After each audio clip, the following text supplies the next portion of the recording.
Hey guys, how's it going? So a lot happened this weekend. There was a Rommelmarkt in town, which roughly translates to a flea market. And of course I bought a lot of stuff. I got this giant saw blade, which is still pretty sharp. This really nice looking cigar box. I have some plans for this, but that's for another video. I also got this new vise for my workbench. No, not that one. There it is. It's kind of cute, right? But most importantly, I got these two axes. Now one's in a lot better shape than the other, but I'll have to restore them both. So that's what I'll do in this video, restore the two axes two different ways. Hope you like it. Let's do this. Alright, first things first, we have to assess the damage of these two axes. Let's start off with the smaller one, as I think it will be an easy fix. So right off the bat you can see there's a lot of rust on the axe head. Also the head is not properly fitted onto the handle, so let's fix that as well.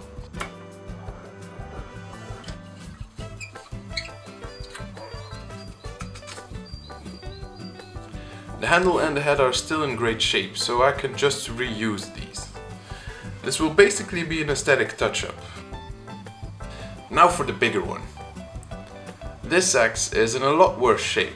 The rust is a lot deeper, so it'll be harder to clean off. Also the handle is pretty beat up. It's not looking too great. Especially these little holes are a bad sign, because you know what that means. Worms.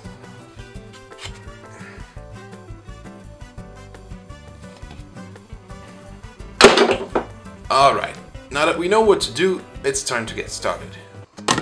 I'll get rid of the rust first. And I found a great trick I now use all the time. Just put the rusty pieces of metal in a container and soak them in vinegar for a day. You'll see bubbles starting to rise up and the vinegar will turn completely red. After soaking you can pretty much just wipe off all the rust with a piece of paper.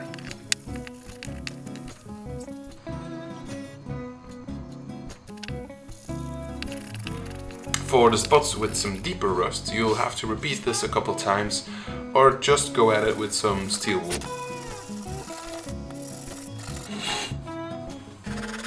Alright, back to the small axe. Now that the axe head is cleaned up, it's time to put it back onto the handle. I'll just have to adjust the neck of the handle so the head will fit more snugly. To do so, I just cut a small groove all the way around where I want the head to sit flush.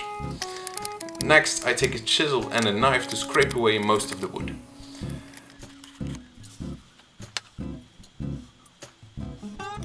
Then it's just a matter of fitting the head, removing material and so on and so on. Until you can slide the head to about 1 finger's width from the shoulder. For that last part you'll have to use a hammer. That way you're sure of a tight fit. Now here I'm cutting a groove from the top of the handle to the shoulder.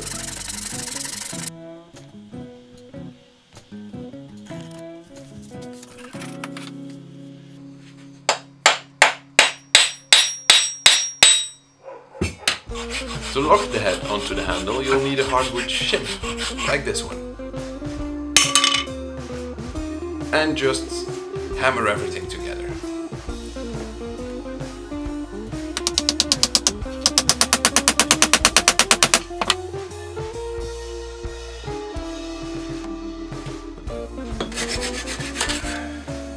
I thought the axe looked a bit like a small Viking axe. So as a detail I'll try to emboss a cross pattern onto the handle. It's subtle, but it looks great. And that's the small axe all done.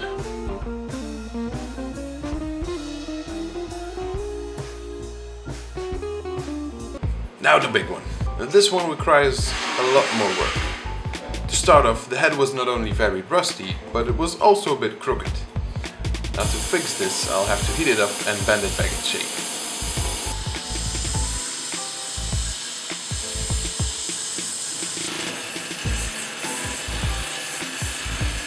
Now I did not quench the head into water or oil, as I don't really know what kind of steel it is. Instead, I just let it cool down slowly. So now that the head is straight, it's time to tackle the handle.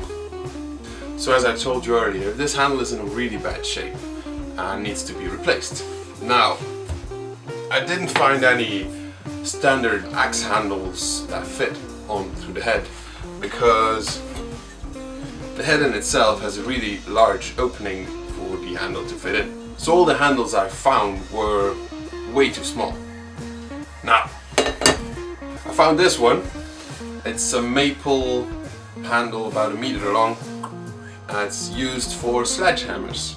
But the main reason I got this one is because of the sheer size. You can see it fits really well. So what I'll do is give this more of an axe handle shape and fit it onto the head. Here I'm sketching what I want the new handle to look like.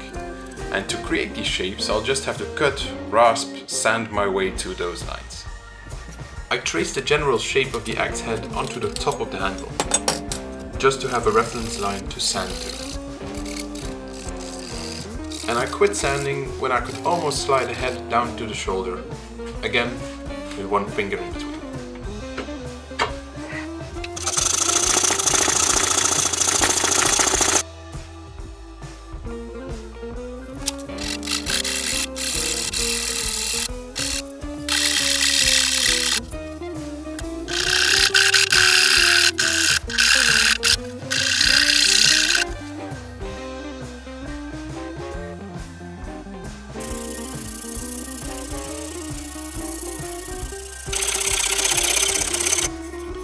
Afterwards, I decided to connect the two grooves by rasping some material away in this weird shape.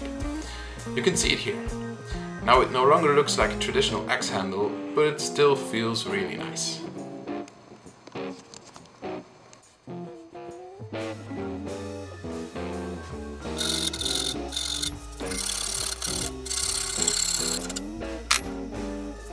So, the handle is ready. I cut off the end, so now it's the right length. Next thing to do is to put on the head with a shim.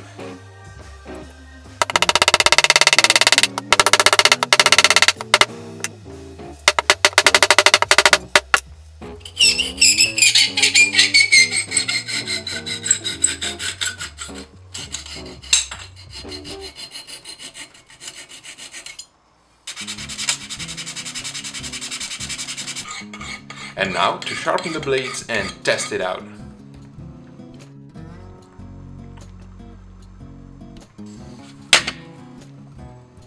Well, while the big one is pretty decent at chopping wood, the small axe is really not.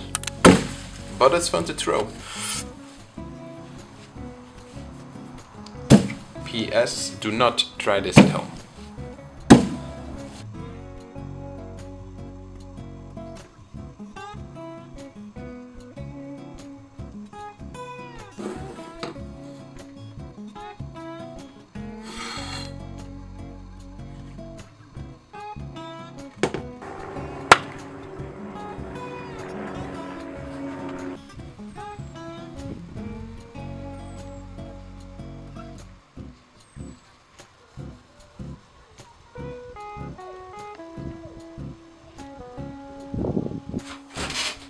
So, these do look a lot better than before. I especially like the big one because, of course, I put a lot of work into the handle and it feels really smooth. Don't forget to like the video if, of course, you enjoyed watching it, and subscribe if you want to see me build more stuff.